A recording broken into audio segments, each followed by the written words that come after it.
On va maintenant évaluer l'évaluation. C'est le job de notre 9e candidat et son sujet de thèse. C'est vrai ça, examiner les examinateurs, juger les jurys là, qui notent les candidats. Personne n'y pense. Enfin, lui, il y a pensé. Il nous vient de Fribourg et ausculte les échecs scolaires sous le prisme des experts. Il joue aux échecs aussi, mais n'est pas un expert. Motivation, référentialisation et conception de l'évaluation des évaluateurs aux examens pratiques. Voilà pour le titre. Les professeurs Jean-Louis Berger et Pierre-François Cohen, voilà pour les directeurs de thèse. Et David Jean pour la recherche. C'est à vous, David.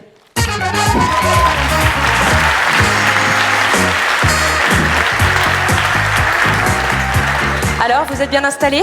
Ouais, je suis bien. Ça va? Dans ce cas, c'est quand vous voulez. Merci.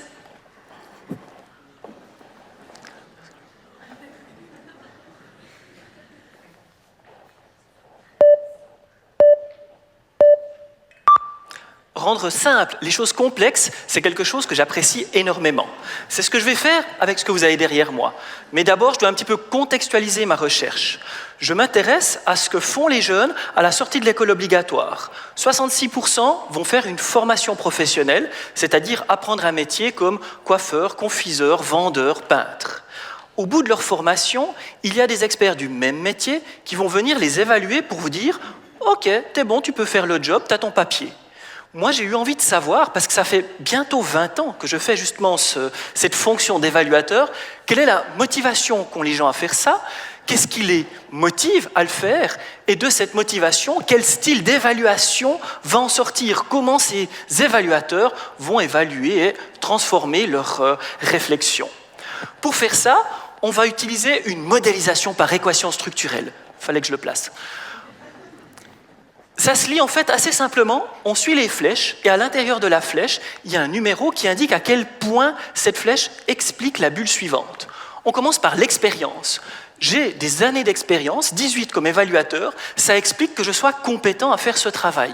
Ça explique également, encore plus fortement, l'affiliation, donc le plaisir que j'ai à être avec d'autres collègues également évaluateurs.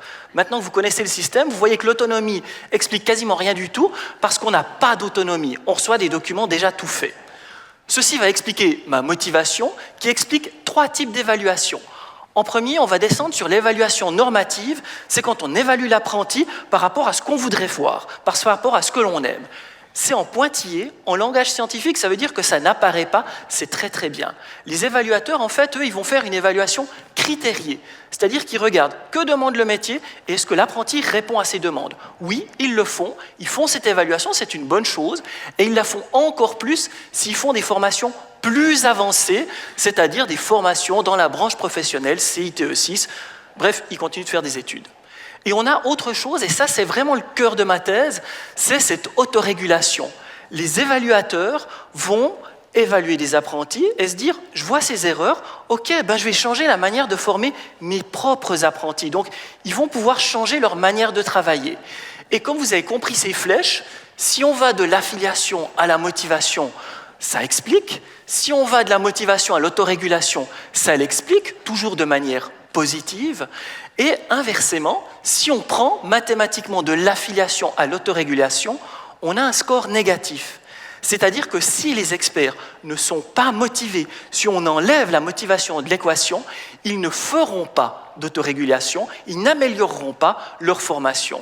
Donc la motivation est un médiateur. C'était normalement la chute où vous rigoliez.